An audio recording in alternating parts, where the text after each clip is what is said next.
From Westside Church in Bend, Oregon, this is Behind the Message.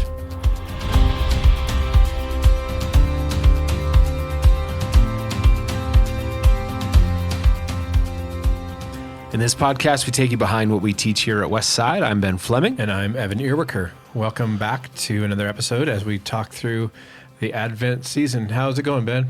The Advent season, generally? How is Advent holding up these days? It's great. Yeah, it's a little road weary, I'd say, is Advent. Still popular. Popular. Somehow, after all this time. Mm-hmm. Have you done the tree lighting in Rockefeller?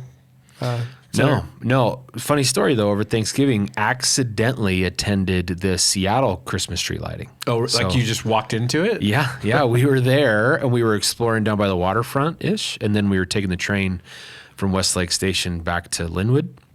And we got to the train station at Westlake, which is right in the middle of downtown, and heard, and the mayor is here to talk over these loudspeakers. And we're like, what's going on? Around the corner. Took the corner. Huge band, the mayor spoke, and then they lit the tree and shot fireworks, and we were gone in 10 minutes. It was amazing. That's perfect. Everything I wanted out of it. Yeah, no parking.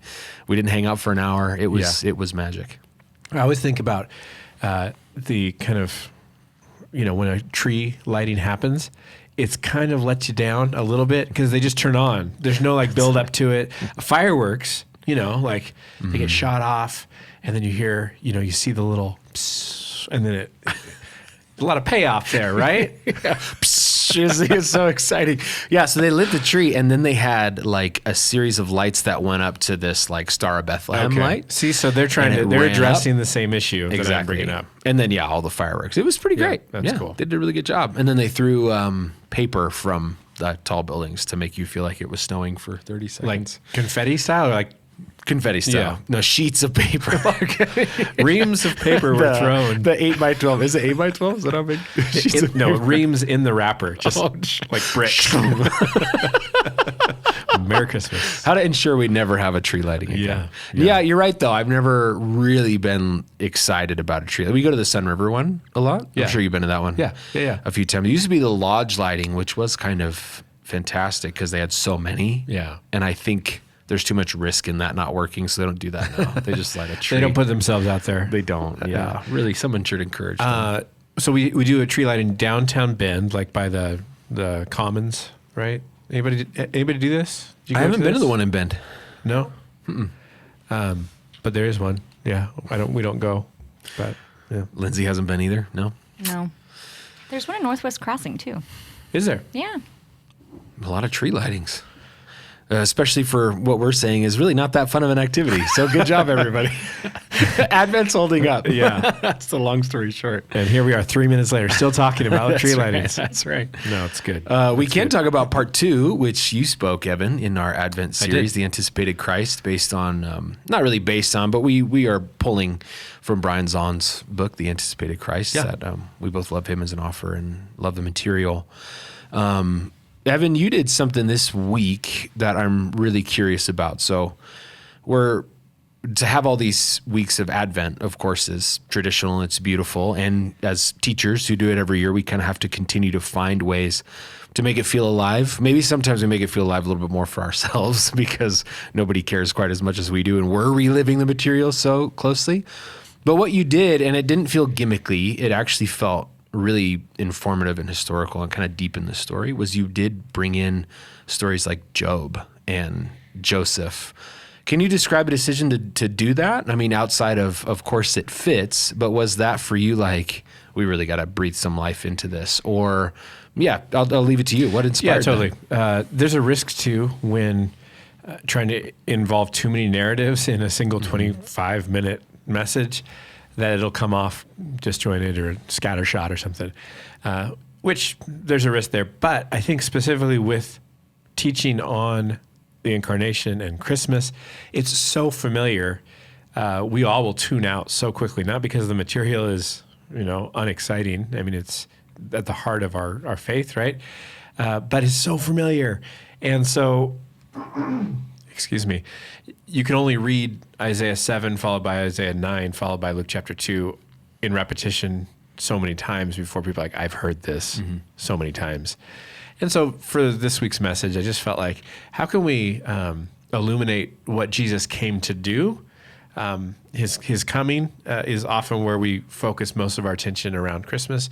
That's awesome, but he came to do something. And so that's where I talked about the story of Job and how God interacts with Job back in what is likely the oldest written book in the Old Testament.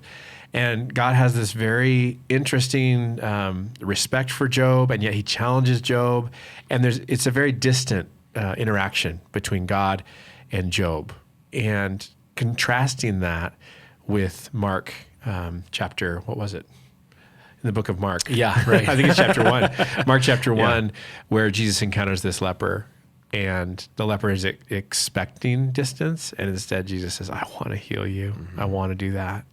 And I think for us to understand that God is with us in the person of Jesus, it really helps to see the difference between before Jesus, how we thought of and interacted with God as humanity, and what it meant when Jesus walked our streets and interacted with us through his miracles and healings and the compassion that he showed in a way that was above and beyond what anyone else was willing to do. You know, and in that story in Mark, Jesus heals this leper who says, I think you can, but I'm not sure you want to. And Jesus says, I want to be healed. And then he sends him back to the priest. So go show yourself to the priest, but don't tell anybody. And even in Jesus' instructions to keep a lid on what he was capable of, we see this nature of Jesus where the miracle was for the benefit of that man in that moment. It wasn't for Jesus's platform to expand, his influence to grow, his fame to spread. All that was happening outside of, I think, anyone's control. Just word was spreading. But for these moments, Jesus is saying, I want to heal you, and it's for you. I want to do this for you. I don't want to do this so that people will know about me.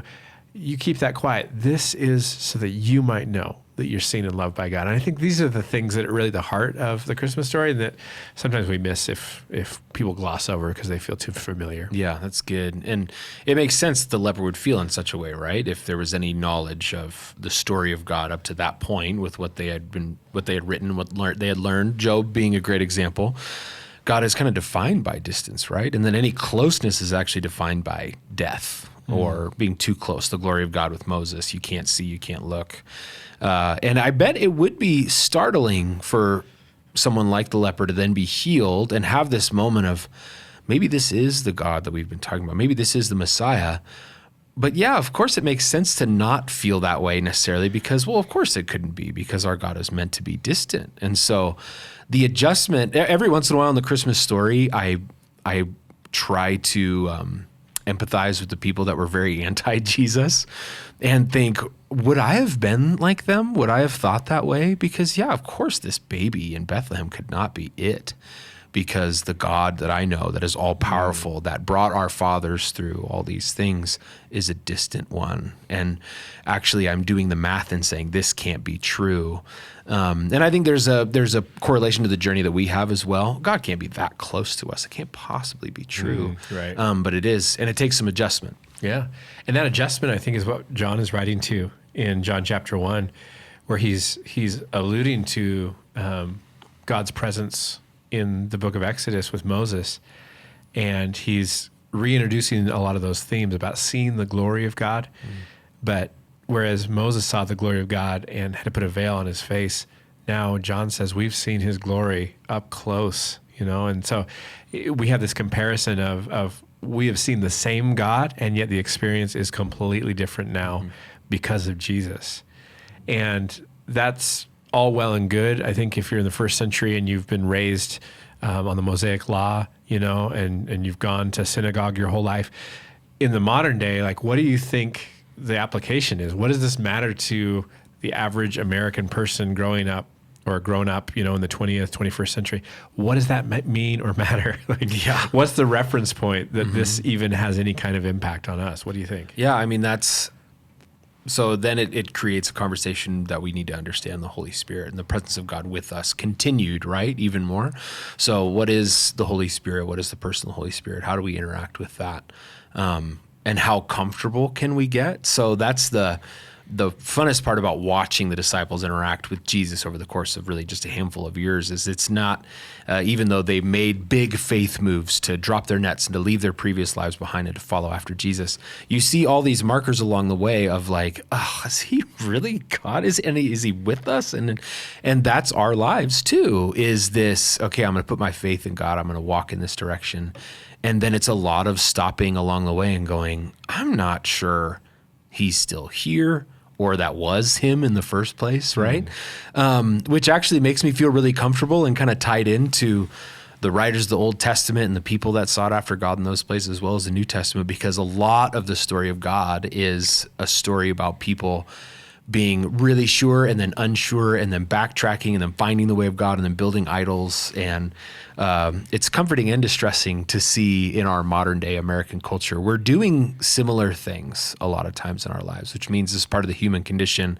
And it means that God is redemptive even in those places. That's kind of a long-winded answer, but that's my take. And I think there's a pessimistic side that always assumes the problems we face with our faith these days in our generation are, worse or bigger obstacles than anyone has ever faced, whether that be, the technology today or our, whatever, secularized society or the post-Christian West and, all these pessimistic views on why faith and Christianity and the presence of Jesus is going to have a harder time reaching people in our generation than ever before. And what we actually find is humans are humans, and built into the good news is truth that I think works somehow in every generation. And we'll see. I'm waiting for the generation where it doesn't work anymore. It just goes away. I think we have the promise that it's gonna stand the test of time, and that means these truths of God coming near to broken humanity. The packaging changes on how we understand that and the lenses that we see that through. But we believe that it still packs a punch. It still holds weight, and it still matters for people. And we see that in every service when we're talking about Jesus. You can feel the resonance in like the deep place in people's soul and experience, One of the sneaky parts about your message on Sunday and about Advent as a whole is the theme of Jesus coming to conquer fear. And I had a conversation with a dad recently in which we were talking about, like a lot of dads do, kind of bemoaning this idea of social media, right? And its impacts on kids. And you talk about reading the anxious generation. And this is a conversation we're going to have over and over again. We're going to have it from the platform, which we have.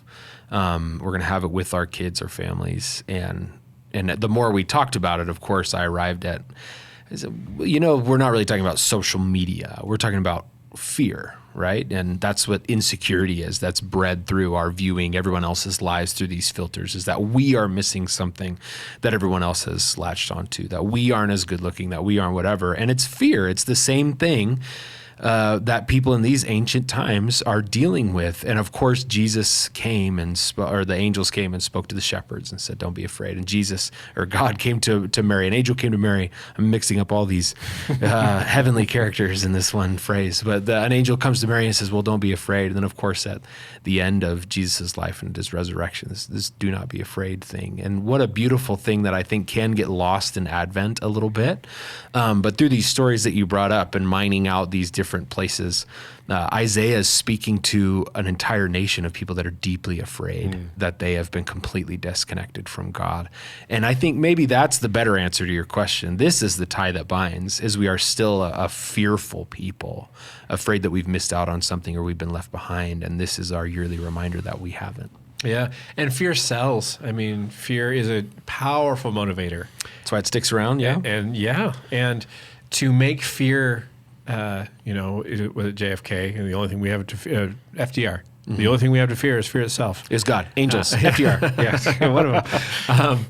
But this idea that even in the Christmas story, fear is actually the enemy that the peace of God comes up against. Because there's always these boogeymen out there of, what if this? And we sell fear as a motivator to get you to sign on to whatever the remedy is. And in the Christmas story, we find that fear itself is an enemy that is defeated when the peace of God comes. And so that's nuanced, but I think it's really powerful that when we seek the peace of God, we are actually saying no. We're turning down the volume of our fear and replacing that with this peace that comes through trust in the God that's come close. And I think especially as fear is used, whether it be in politics or religion or wherever else, as this kind of lever to get people to respond or, donate money or whatever it is, to be subversive in the way that we uphold the peace of God as a promised gift. I think it makes us unique, in the world. Yeah. Have there been some times where you've pushed back against that pretty successfully in your personal life? Like, you don't strike me as a very anxious person. But have you ever had a nice long stretch in your life where you're like, I don't know that I'm worried about anything right now. I don't know that I'm afraid of anything. I think I can think of little eras of my life, but I'm curious if you've had anything like that and what brought that on in your life. Yeah, that's a great question, Ben. I know for me, as we've walked through serious challenges in the last years, specifically around Alyssa's health, my wife's health, it puts into perspective the things that normally I would be anxious about.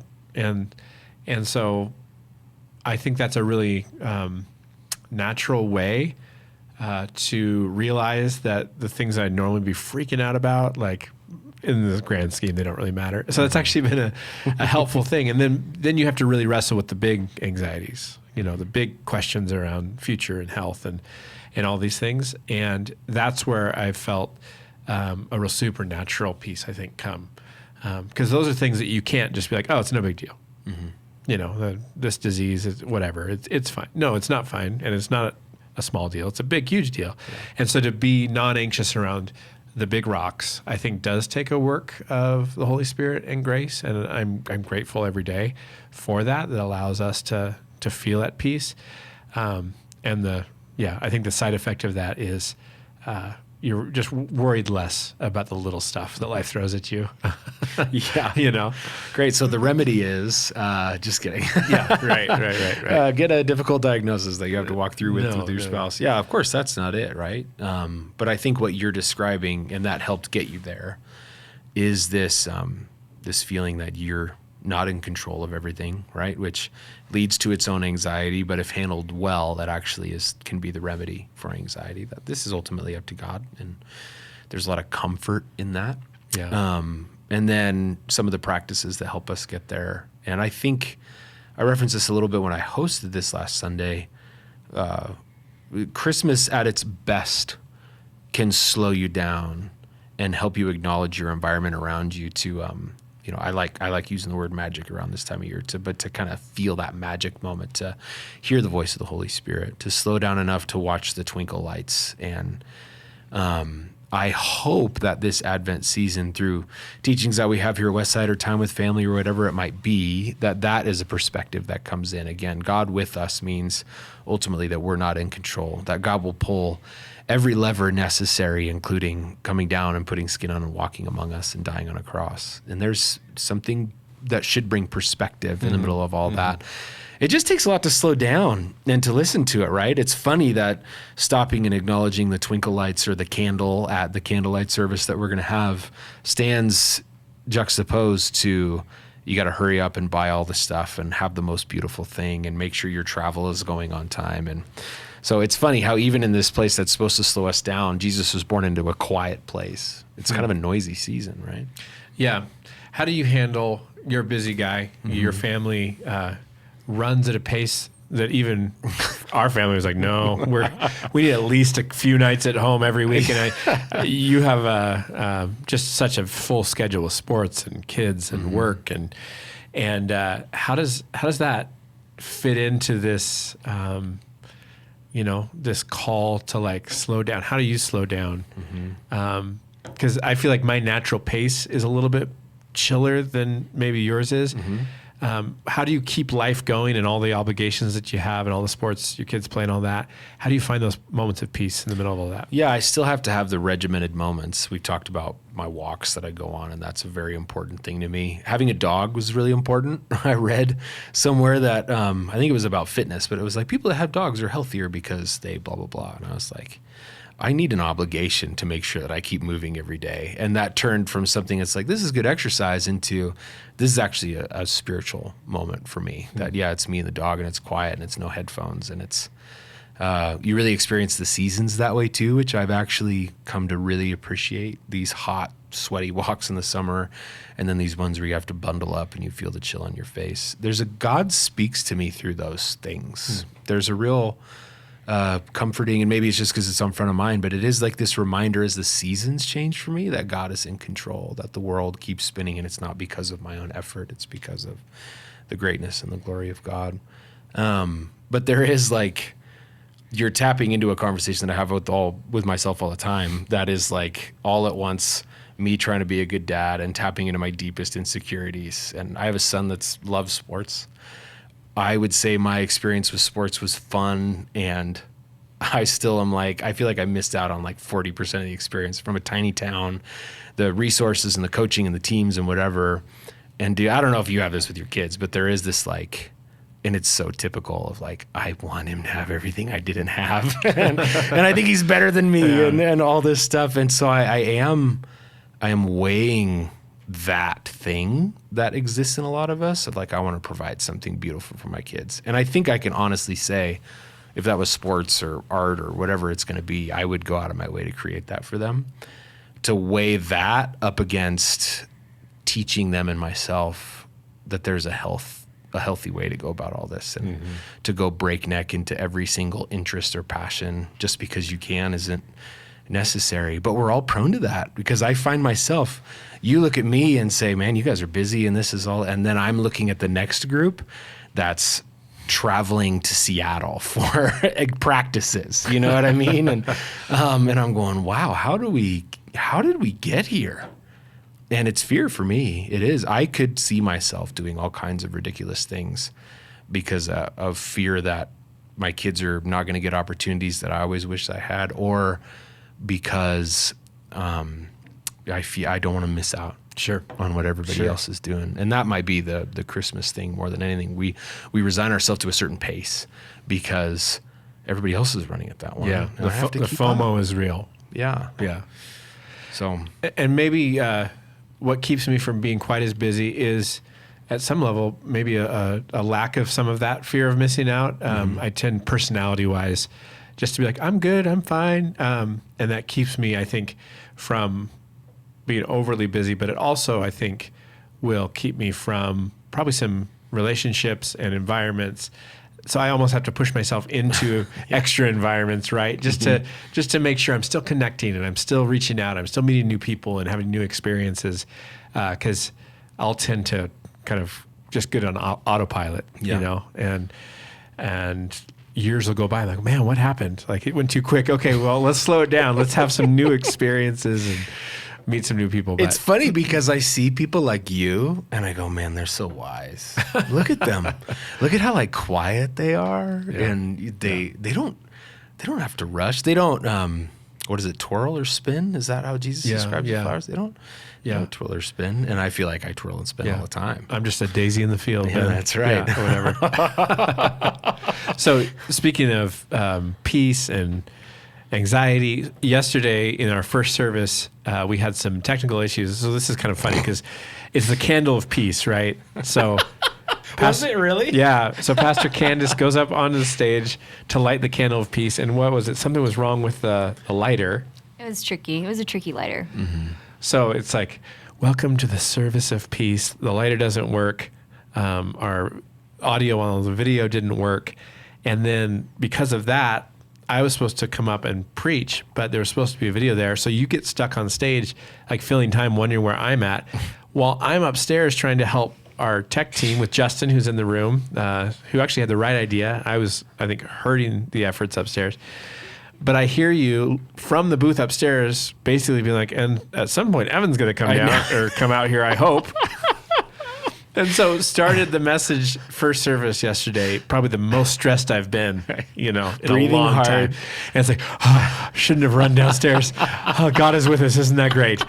But man, it sure felt like it was the devil's day, Sure, totally. So dumb. Oh my gosh. But it is funny how sometimes you have like what we're trying to portray as like the candle of peace, and everything seems like it's working against that. And that's a good, example of how life works, right? The more we try to lean into this, we're going to have the most mindful, peaceful life, and real life doesn't always allow us and that. even more of like a perfect example, because I think my natural tendency is to be like, well, who messed up? What's going on? Not that these guys in the room can affirm I'm not like a grumpy boss that's looking to chop heads off or anything like that. But like, I think the reason I would ask that question is because I like the idea that we could have controlled that and fixed it if we just knew about it. And then I talked to Justin. He's like, yeah, software crashed. What are you going to do? And I'm like, no, that's not acceptable. And that, my gosh, that is life. That's the worst part. And I think it's the reason why human beings are so prone to conspiracy and kind of these weird fixes, is because it's okay. It's one thing if something goes wrong. It's another thing if something goes wrong and I had zero shot of ever fixing it or discovering it or finding out about it, that it was just something that was going to happen. And that happens in my life all the time, where I could have fixed that, or we should have known, and we heap this kind of shame on ourselves. And the software just crashed. The thing went wrong. It was difficult. And now we do get to deal with the fallout or whatever the result of that is. But I guess what I'm trying to say is that peace isn't understanding how everything works and then preventing it before a problem happens. It's how we function after the chaos of the lyrics not popping up on a brand new song and the volume not working, and the diagnosis and the bad financial decision that you made. It's peace happens with that stuff, not always opposed to that stuff. Interesting that you bring up our tendency towards conspiracy to explain things that we want someone to blame for, or some, it just would be so nice if there was some nefarious plot under the surface that is responsible for all the problems that we face in our world, our culture, our families. And oftentimes, I think the truth is that it's not a conspiracy, right? Alyssa and I were just talking about this morning. Oftentimes, we as Christians are uniquely susceptible to conspiracy theories and going down that route. I think because we're part of a faith that believes in what we can't see, that's baked in, right? We like this idea of knowing what is unknown, and like this special wisdom that comes from God. And all these things are good, but they can like devolve into this hunting out conspiracies. And I think it's a real danger for people of faith not to go down the wrong road and find themselves kind of surrounded by these, looking for a boogeyman and someone to blame under every rock. Yeah, for sure. And then this funny next section of things is that these conspiracies can create community. Yeah, sure. And a lot of times it's a group of people. I think I saw some, anyway, we don't need to go all the way into that, but people create community around this being like, something must be working against us.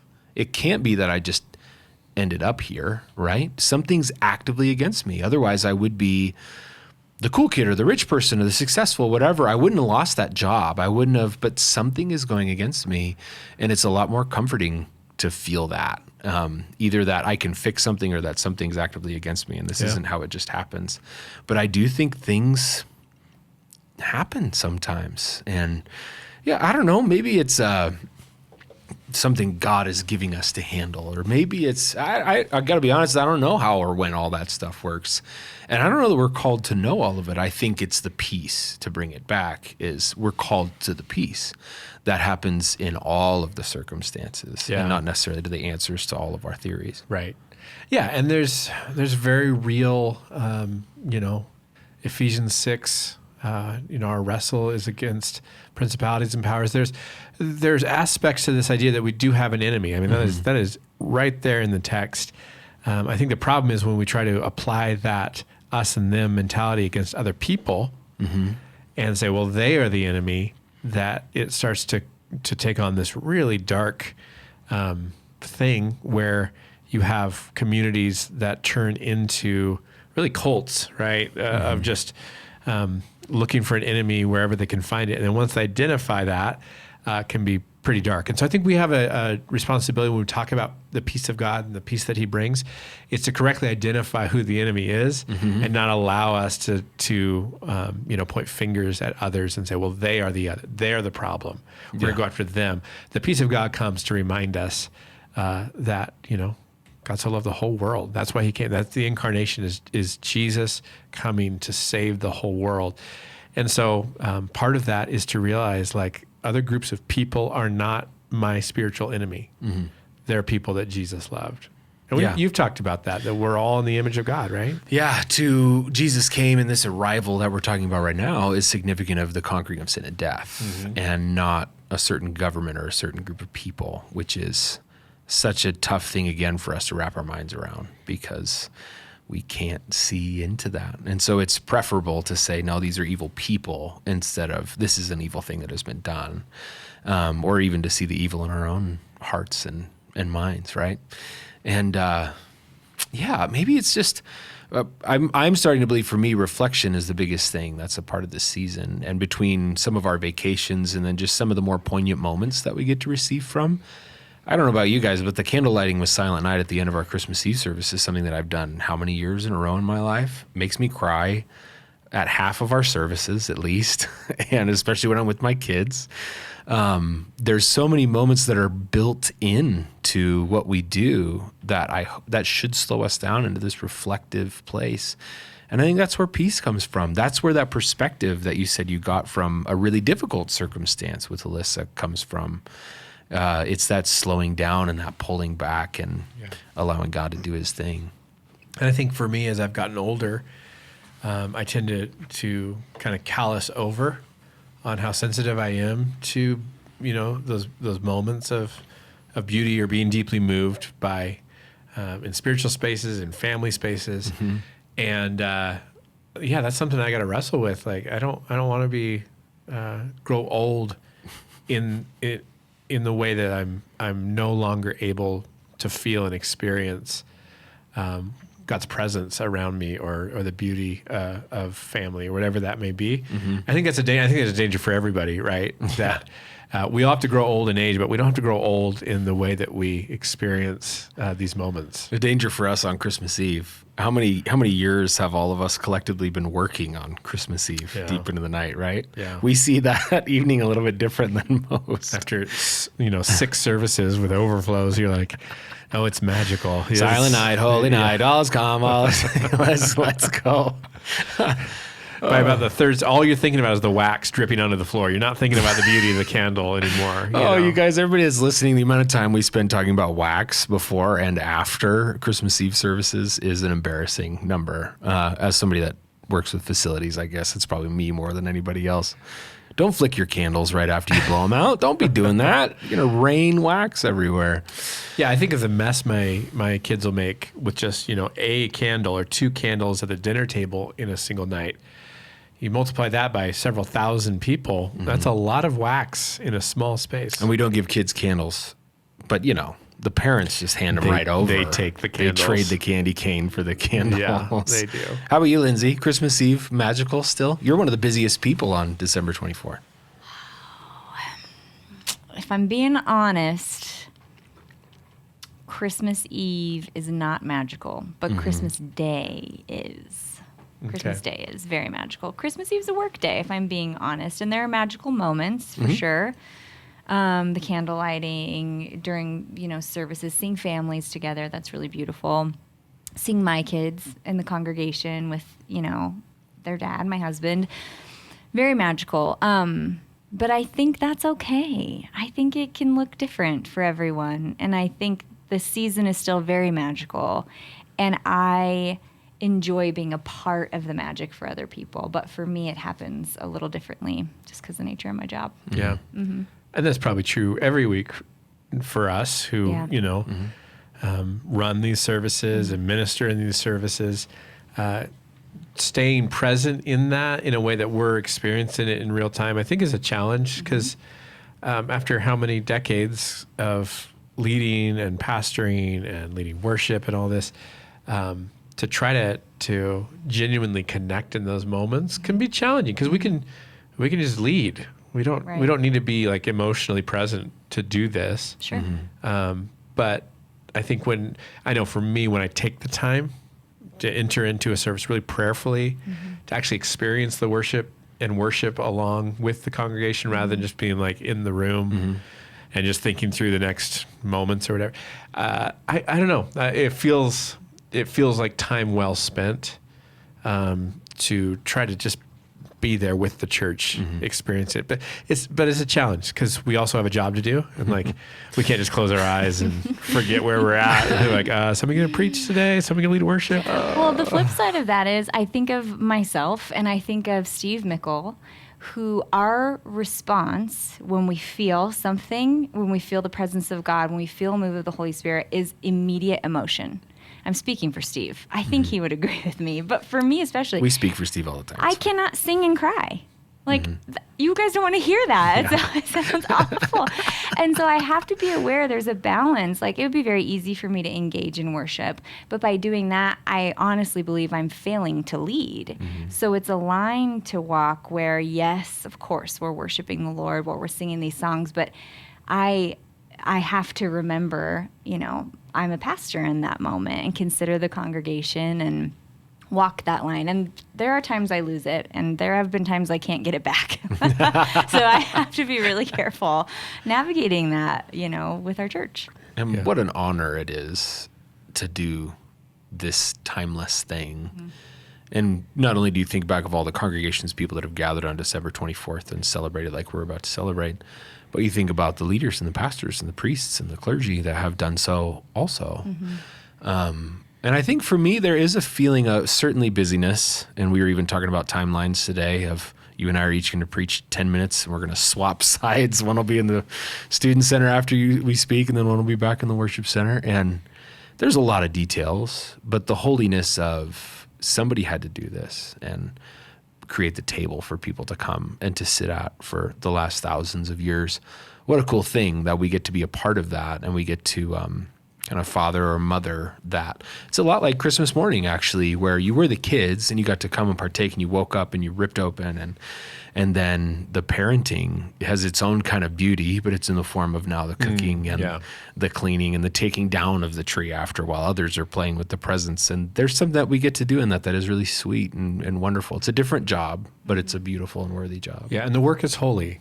To think that personal, emotional engagement in God's presence is the only form of spiritual sacrifice misses the whole point of, like you were saying, generations that have gone before, and they just showed up, rain or shine, good days, bad days, experiencing loss, experiencing gain, all of that. They show up and they minister, they show up and they open up the doors of the church to the poor, and they show up and they run a soup kitchen, they show, and it's like there's a real beauty in the faithfulness of the work that I think is holy. And so maybe to let myself off the hook from what I earlier said, when we show up, whether we are fully engaging like on the emotional level or not, the fact that we got up that day and we said, I'm going to walk in my calling, I think that honors God and it honors the calling. Yeah, that's work as worship, right? Something that we've covered before, and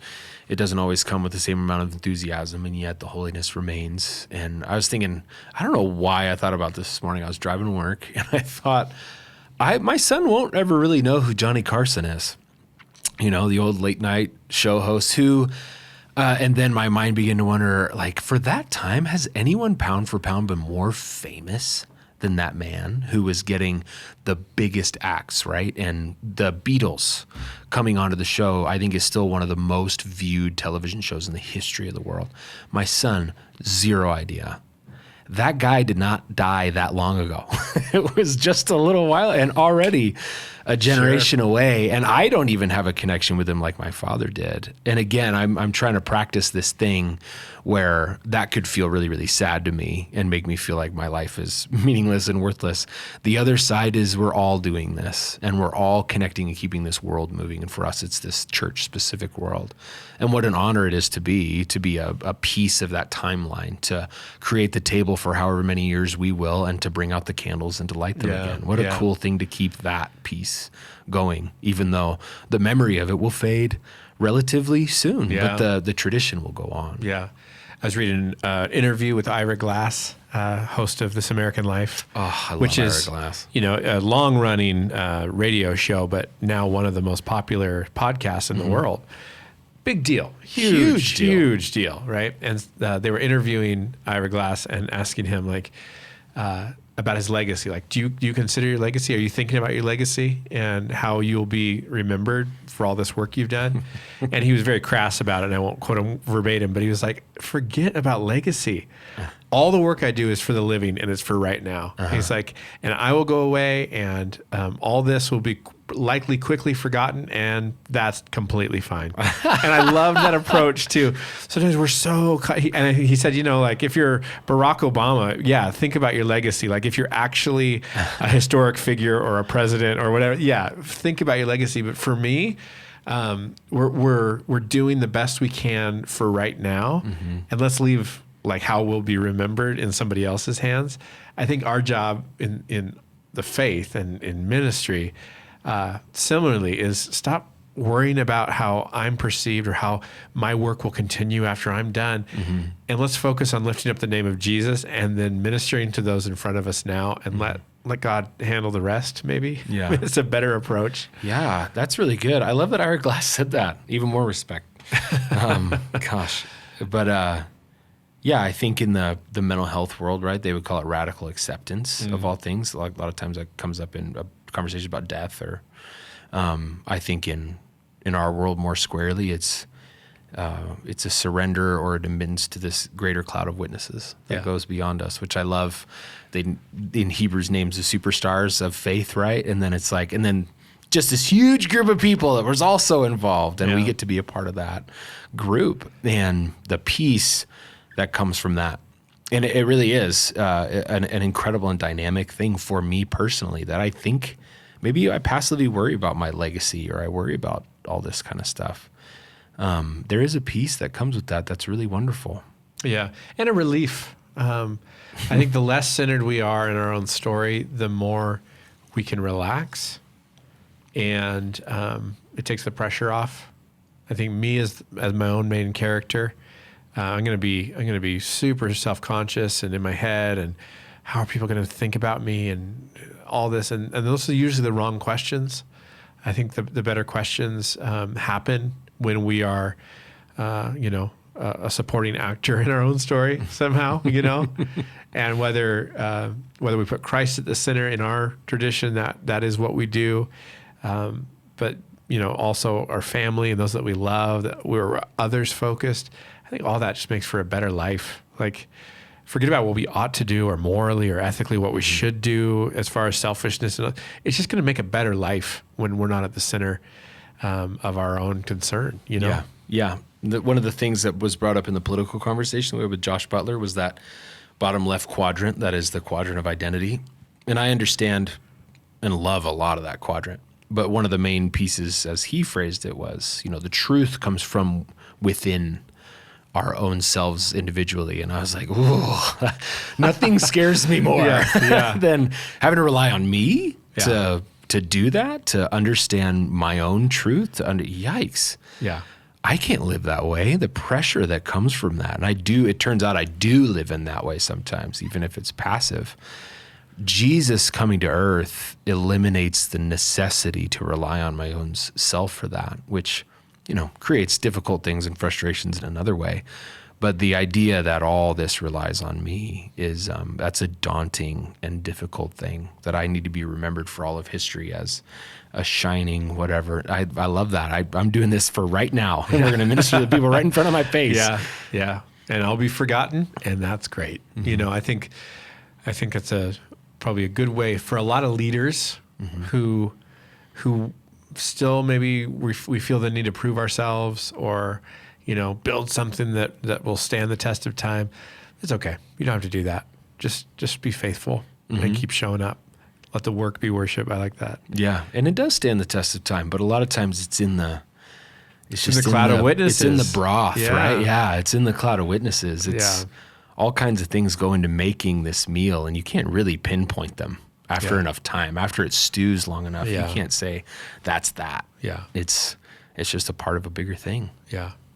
Which, you got a good, strong Benjamin Fleming. You sound like a Celtic statesman. My strange last name. It's just, I don't have any hope that people are going to look back at records and be like, that sounds like a very, very interesting person. Memorable. Yeah. Earwicker. Yeah, it's a very strange. I mean, Fleming sounds like snot. Strange name. And if you really want to think about it, that was how my friends made fun of me. Like it was Hockanaloogie. I'd take it. I'd take your last name. Earwicker stuff. Yeah. Earwicker stuff. Justin's in the room. His name is McMahon. That's a man's name right there. Or a woman's. Yeah. A strong person. It's a clan's name. A strong clan's clan. Yeah. My grandfather was not born with the name. He was adopted when he was 2. His father was Garrison and was killed by a train. Whoa. Missed he was crossing train in a truck, missed it, and the train ran him over. I've actually found the death certificate of my great-grandfather, Garrison. Wow. Very interesting. Not the actual paper, but I found it online, like a record of it. And his stepdad, good man, was an earwicker, so took the earwicker name, but born Paul Garrison, which is much stronger name.